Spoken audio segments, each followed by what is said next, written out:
Once again. So for starters, I did see a lot of kids hanging around, and you know the universal symbol, earmuffs, Salem. When I say earmuffs, you might just want to cover up your sister's ears. Your dad says you've heard it all, but not from me. We're also, as I go through this presentation, periodically I'm going to stop. We're going to play a little game for the nerds in the audience. I know there's a few of you out there, I see you. This is the opposite of the game we played when I first did a presentation for you. I am going to name the scientific name, genera and species of the trees I'm talking about, and we're going to shout out the common name. Everybody except Hermione Granger over there. If nobody gets it, Ryan, you can have that. So, all right. So Ryan got it right. I had just failed in my first attempt to become a Sawyer for a Wildland Fire crew out of UC Davis. Go Aggies, hey Megan? I don't know what an Aggie is really, but and I returned home to the town of Davis, doubting everything about my masculinity and where I stood in the world. I rented rooms in a house with a boy I had met in my English class. His name was Paul. He had a congenital heart condition, a deeply sunken chest, and what amounted to an almost unhealthy interest in medieval daggercraft and poisoning techniques. When I came back very depressed, he asked me if I wanted to sit in bed with him and play Magic the Gathering. And I declined, saying that I was too depressed. I wandered aimlessly into the living room of the house that belonged to an elderly woman named Florence. Now, Florence's idea of decorating was heavy, might be the best word for it. Giant pillows, black drapes which were never opened to let the sun in, depictions of Shar-Peis and Schnauzers cast in pewter and porcelain and paint. Had a kind of a claustrophobic feel to the house. "Hello, Florence," I said. "Hello, Dan," she said. And I moped into the kitchen where her middle-aged son, Scott, and I promise I'll start talking about trees here pretty soon, was working the Fry Daddy. Oh, is anybody familiar with a Fry Daddy? We saw a picture of a crock pot, and this Fry Daddy was like a giant crock pot plugged into the wall and filled, in the case of Scott, with pork tallow, I think was his preferred, bubbling hot. You can get immensely high temperatures in a Fry Daddy. He was whipping up a mess of like squirrel, possum, bullhead, and he noticed immediately that I was down in the mouth. Scott was a very large hirsute man, sort of a Dennis Rader look-alike with a jovial twist to it. He had this effect of sort of popping up in different places very quickly. For such a large man, he could move with alarming speed. "What's the matter, Timsy?" he said. "Why so down in the mouth? Cat got your tongue? What's the matter?" He had round glasses with golden rims that seemed to glint with a light even when there was no light in the room, and they're glinting now. I said, "Oh, Scott, I didn't pass my test. I didn't become a Sawyer." Suddenly, it was like someone had turned on a Bunsen burner behind his glasses, and they lit up with a holy fire. He said, "Sawyer? Did you say Sawyer, Timsy? Oh, now you're talking about something I know something about. Come with me to the basement. Come on, come on." I was always a little reluctant to go with Scott when he asked me to go somewhere. He and his best friend Frank, who was sort of like a very silent, working-class Charles Manson lookalike, had taken me fishing on a number of occasions. I loved fishing, so I couldn't pass up the opportunity. We would go out on the sloughs that came off the Sacramento River at night with our headlamps, pushing our way through thickets of Salix babylonica. Willow. What kind of willow? Weeping or Babylon willow. That's kind of a misnomer. Oh my goodness. And Elagnus angustifolia, or Elagnus angustifolia. Woo, tech support. Russian olive, who said that? All right, awesome. They had headlamps on, and we used a combination of liver tied to crawdads to catch the big yellow flatheads that moved up into those sloughs at night. Well, Scott and Frank brought with them an unbelievable number of armaments. Scott had, for starters, kind of a torso holster with a Beretta 9mm in it. He had a seriously sawed-off 12-gauge shotgun that he loaded with his own homemade mixture of kind of metal shards and rock salt. He also had a pearl-handled snub-nosed .38 that he kept strapped to his ankle. Frank just had a crossbow with a depiction that he had drawn himself of a naked woman in a very compromised position painted on the bow. When I asked Scott and Frank one night, why do we take so many weapons with us to go fishing? Scott looked at me, and again his glasses lit up like there was hellfire inside. I thought, they're going to cut me into bait right here. Why do we bring so many weapons? He said. In case we meet any weirdos. And Frank said, yeah, weirdos. So I had survived fishing with these two, so I figured going into the basement with Scott was probably a fair risk. We went down into his basement. He pushed aside boxes of Soldier of Fortune and Barely Lethal magazine and finally found what he was looking for.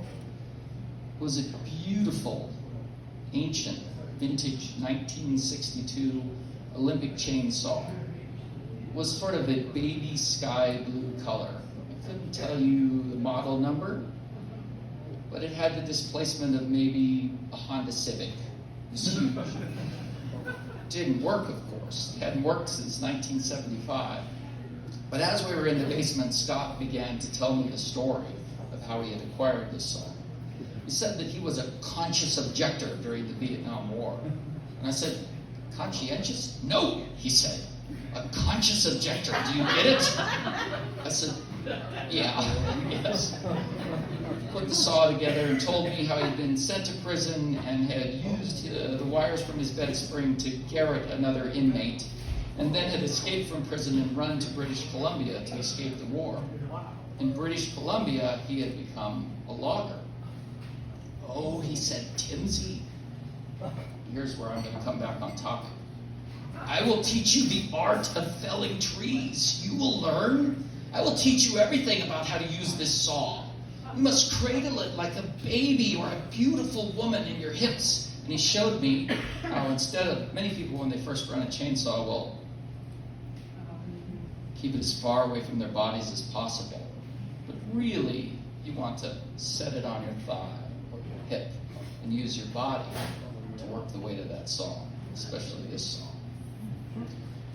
And so began my induction into the art of running a chainsaw.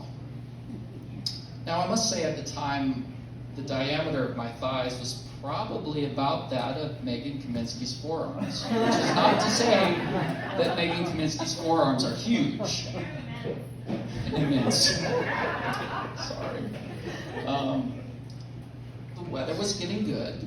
Scott and Frank took the Fry Daddy into the backyard and hooked up an extension cord. The backyard was kind of a reflection of the inside of the house. It was ringed with many Ulmus pulmea. Ulmus pulmea? Siberian, yes. Not to be confused with Chinese elm. Those are Ulmus parvifolia or something like that. There were Pseudoacacia robinia. Oh, Megan, Pseudoacacia robinia. Black locust, known in some areas of the country as thorn locust. There were Acacia baileyana. Oh, Bailey's acacia, that was an easy one. And a lot of Cannabis sativa, indica. This beautiful Yes, Reaper. Thank you. Scott had set up sort of a training program for me. I beg your pardon? You're getting us away from the tree. Oh, I am. I'm sorry. Scott had set up kind of a training program for me. There was a lot of high knees while I held the saw up. There was a lot of lunging. He would say, he was very big on pushing a tree off the cut. He would say, go into that lunge. Don't aim the tree. Just see where it will go. Go deeper into the pose. And Frank would say something whilst cleaning his 30-06, like, yeah, deeper. I even did an exercise where I held the saw and tried to climb a rope, and I sort of learned footlock at that point. So I trained, and a few weeks went by, and I got the opportunity to go back to the Sawyer class. I boarded a bus with the other candidates in the town of Davis, and we left the valley driving up into the Sierra, where a group of loggers and professional firefighters would teach us and judge us on our chainsaw running skills. Now, at the time, as I mentioned in the last presentation, I was studying poetry, and quite often my interior landscape was kind of painted with verses and rhymes, and I would sort of go through the world thinking of lyrics and poems to explain my situation. As the bus headed up the slope of the mountains, I fell back on some very inspirational lyrics at the time. And I'm sorry, I can't remember exactly how this starts, but I'll enter into it in media res, as they say, since we're speaking Latin here tonight. So many times it happens too fast. You trade your passion for glory. Don't lose your grip on the dreams of the past. You must fight just to keep them alive. Something, it's the thrill of the fight. Something. The last known survivor stalks his prey in the night, and he's watching us all. I think you know what I'm talking about. Especially you, Rastok, with the eye of the night-kicking music. Dum, dum. I repeated that about 1,000 times as the bus traveled up the slope of the Sierra, off the main highway, down gravel roads, and then dirt roads, and ended in a parking lot where our instructors stood. I'll be damned if, like the last time I took the class, they weren't all named Dave. Except for one named Davey, who was an arborist and had back problems, as he would tell you, I'm Davey, I'm an arborist, I have back problems. Watch out, watch how you lift that. And there was one, Big Dave, who was really bigger than the other Daves. We pulled into the parking lot, and the same lines that had entered my head the last time I went to Sawyer training class entered my head again, except this time they were less like a rap song and more like a lament. It was something like, again? With the jacked up trucks, earmuffs, what the fuck? Union Jacks in this day and age, up the stacks in the back with the booyah rats. You live on contempt in Copenhagen and Waylon J tracks like, we're just some good old boys. Well, sure enough, we got out of the bus. The Daves were standing around with clipboards, chewing tobacco and drinking beer. And Big Dave said, all right, ladies, let's see what you got. There were a couple of women in the candidate class, so I guess that was fair enough.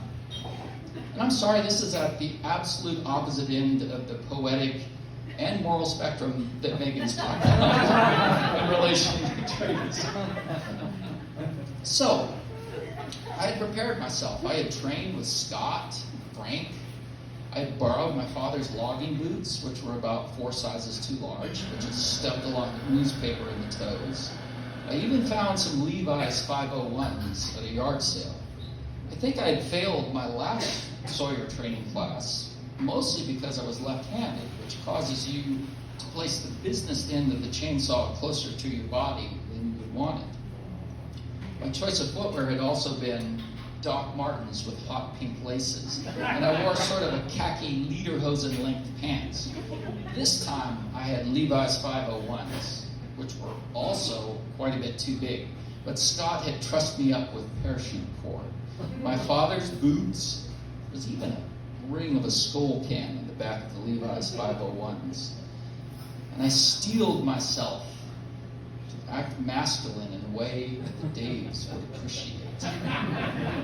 I said to myself, no skipping, no singing of Annie Lennox lyrics. Even though the wind was blowing through the Calisadrus decurrens of the mountains.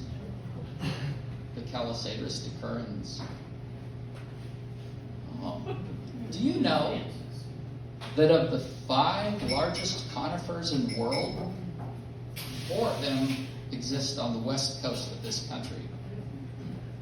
Can anybody name the other one in the top 5? This is bonus points.